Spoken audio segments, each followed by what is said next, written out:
gamane dve prasajyete gantā gacchati ganteti cājyate yena gantā gacchati.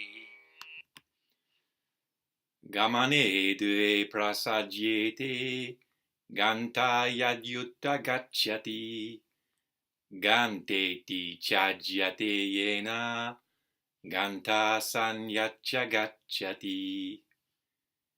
MMK chapter 2 verse 11. The recitation again is a little bit different from the one on bodhisvara.com.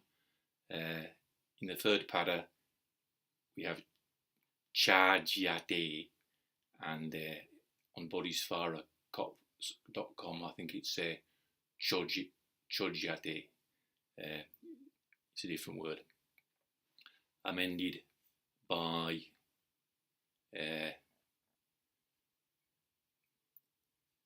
not sure who amended it, but certainly Anne MacDonald drew attention to the fact that Katsura and Sideris amended the text as it should have been amended, but failed to translate it according to the amendment. Anyway, here we are in English. If a goer does indeed go, two acts of going follow. One by which a goer is manifested as a goer, and the one which the existing goer is carrying on. So, all through this chapter you have a difficulty of the various meanings of gam. So gam means to go, or to go to visit. It means to go to with the mind, to experience. So in the earlier verses, gamanam, gamyamanasya gamanam is best translated as the visiting of the now being visited, and it suggests to me efforts to be mindful of the present moment, which is already a two-sided kind of expression. Whereas, as we were exploring yesterday, all being empty means there is no side anywhere. So here we have the second pada is the if question.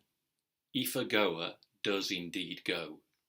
So if yady, a goer gantā, does indeed, uta is emphatic, gacchati, third person singular of gam. So a goer, gantā gacchati means a goer goes, a goer is going, a visitor is visiting, etc. So in this verse, since we're talking about gamanam as action, it's better to translate going or act of going. So gamanam here, going or act of going. Again, the na at the end suggests action. It's a na, neuter action noun with na on the end. Like nirvana means blowing out, or going out actually. Going out, not blowing out. So a Sanskrit word ending in na is usually translated ing. So gamana, going, or act of going. So if a goer does indeed go, gantā gacchati, two acts of going follow. Gamane dve. So dual nominative of gamana is gamane, and dve is also dual nominative of two. So gamane dve, two acts of going. Follow is prasajyete. So prasajyete is third person dual of prasaj, to follow as a consequence. So two acts of going, gamane dve, follow, prasajyete. If a goer does indeed go, gantā gacchati. If a goer does indeed go, two acts of going follow. gamane prasajyete, gantā yady gacchati. So the logic here is the other way round from what we had in verses 5 and 6. In verses 5 and 6, the logic was that if there is gamyamanasya gamanam, if there is visiting of the now being visited, or if there is going to with the mind, or if there's going to what's going on now, you could say, then there's two goers in that case. If there's visiting of the now being visited, that's two instances of visiting. There's the now being visited, there's visiting there, and there's a visiting of it, which is another visiting. So it's two acts of visiting, or two acts of goers.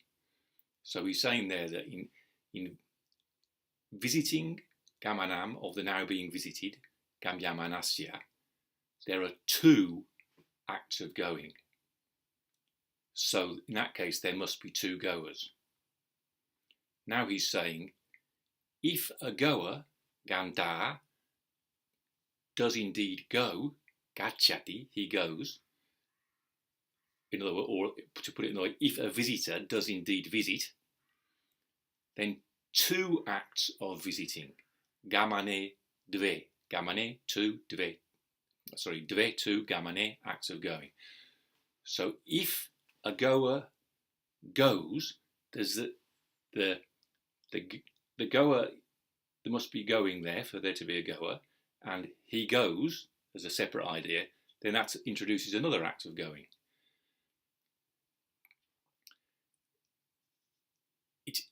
It's so difficult to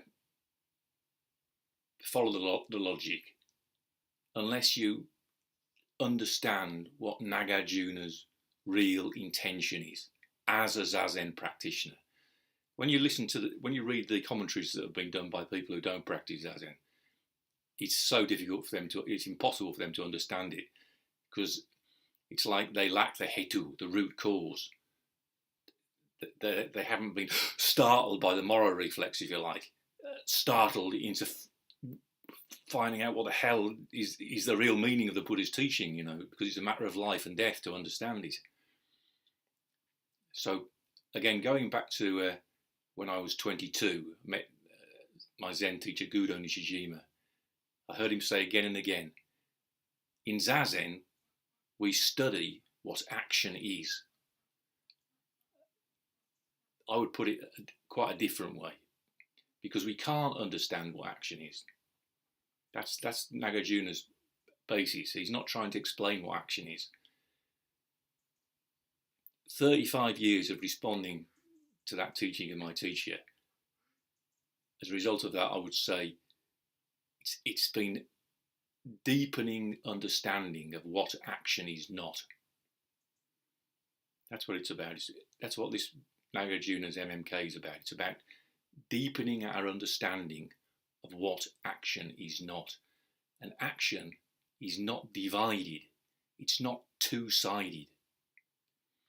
There's something archetypal about the old rugby terminology. The ref blows the final whistle and says, no side. Okay, I was discussing that on Facebook with some old rugby friends. And the conclusion on the rugby side is that no side means no side has possession of the ball because the game is over. Before that, when the referee blows the whistle, he's saying scrum down, red ball, or penalty to blue. But when he's blowing the final whistle, he says no side, and it means no side has possession of the ball. But on a sort of a deeper archetypal level, it used to speak to my unconscious about something more profound, which is that I was used to people taking sides against me when I was young. Like I went to the posh, the school for snobs, and I was sensitive to the whole business of taking sides. Did I support Wales? Did I support England? Was I on my mother's side? Was I on my father's side? So when the ref blew the final whistle and said no side, it was, in its own way, it was pointing me to Nagarjuna. I somehow intuited that's where the truth lay, in those words, no side. So it's not me on my side visiting the now being visited. And it's not a question of a goer going, because that's how we habitually think. That's why it's so difficult to see what Nagarjuna is saying, because our habitual thinking is, it's like words become flesh. The language says subject, verb, or subject, verb, object. And because that's how language works, that's how we think. That's how we think. Whatever this is, how do you describe it? The now being visited, what's going on now? It's originally not separated into subject, verb, or subject, verb, object. It's an empty happening going on. And we can call it an empty happening going on, but that doesn't mean we can understand it. So Zazen, if I shut up for 30 seconds and just sit.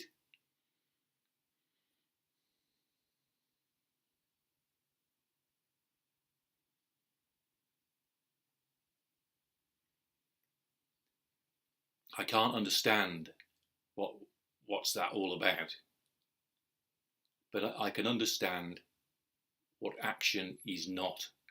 So action is not me doing something like pushing up my spine and pulling down my chin. Because ironically enough, when I feel like I'm pushing up my spine like that, what I'm doing is I'm puffing out my chest and splitting my spine, breaking my spine in the lumbar region. So instead of being aligned, it gets kind of kinked out of joint by that puffing out the chest. So I don't understand what uprightness is, what going up is, the action of going up, which is hinted at by the words pratitya samutpada, going up together by going back. I do not understand how that happens. I don't understand what dependent arising is, but it's not the two. It's not it existness or it does not existness. It's not the political right preaching individual responsibility as if the individual exists, and it's not the compassionate left who speak and act as if individual responsibility did not exist. Those are the in the middle. Action is dependently arisen. So it's not that and not that. It's not two-sided. Gamane prasajyete, gantā yady gacchati. So thinking that if a goer does indeed go, gantā yady gacchati. When we think like that, there's a subject, a goer, who performs a verb, gacchati, he goes. The consequence of that is two actions of going, and that is what action is not. So the second line is the explanation, Nagarjuna's explanation of what I just tried to clarify. Ganteti cājyate yena. So yena is instrumental singular of yat. So yat means which, yena by which. So by which, ganteti is gantā means goer, iti is like quotation marks. So ganteti, a goer, cha is and, cājyate means is manifested. So this is the word that's Louis Val de Poisson, I might pronounce that wrong, the French scholar who first established a text. This is the cājyate he had. So that means cha plus ucciate, and ucciate means is called. Okay, so it's not, with the amended text, it's not ucciate, it's cājyate, and so is manifested. Ganteti, as a goer. So yena, by which, going from the English, one by which, yena, a goer, in square brackets, is manifested, cājyate, as a goer, ganteti. Okay, so two acts of going follow. One is by which, yena, a goer, square brackets, is manifested, cājyate, as a goer. As iti, a goer, gantā, as a goer, ganteti. Ganteti, cājyate, yena. So, one act of going by which a goer is manifested as a goer. Gantā sanyacca gacchati.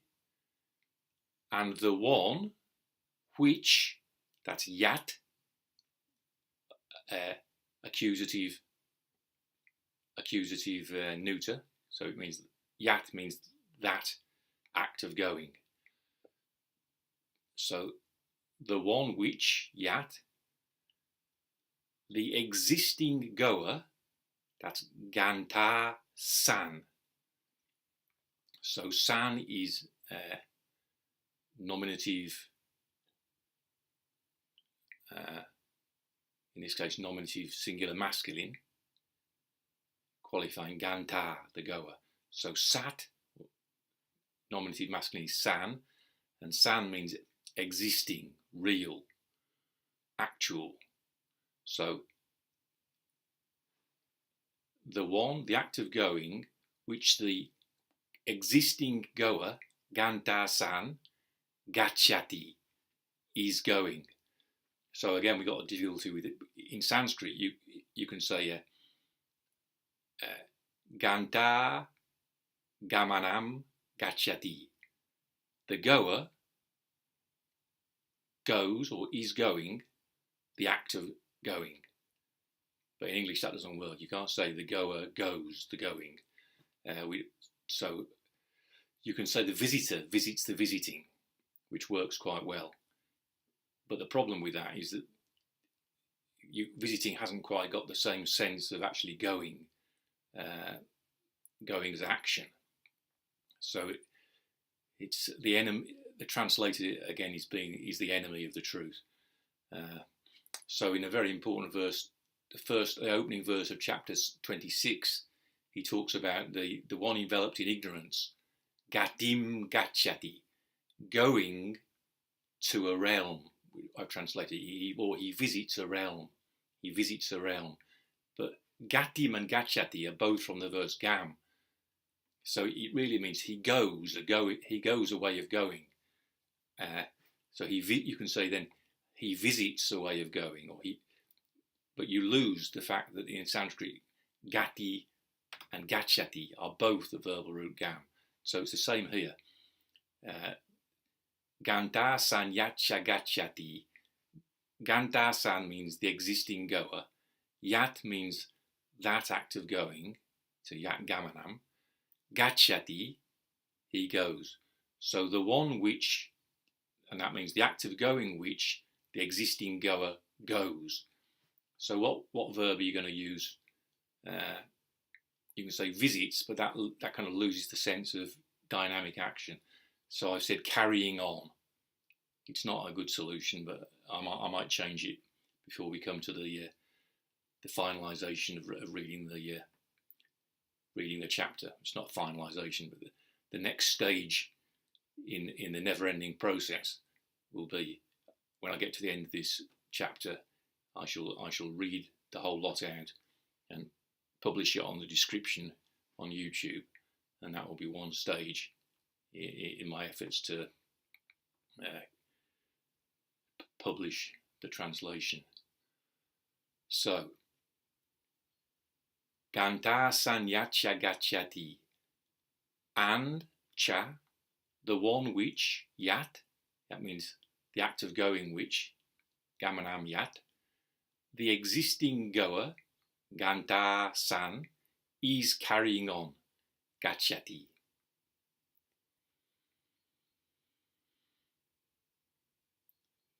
Gamane prasajyete, gantā yady gacchati, ganteti cājyate yena, gantā gacchati. If a goer does indeed go, two acts of going follow. One by which a goer is manifested as a goer, and the one which the existing goer is carrying on.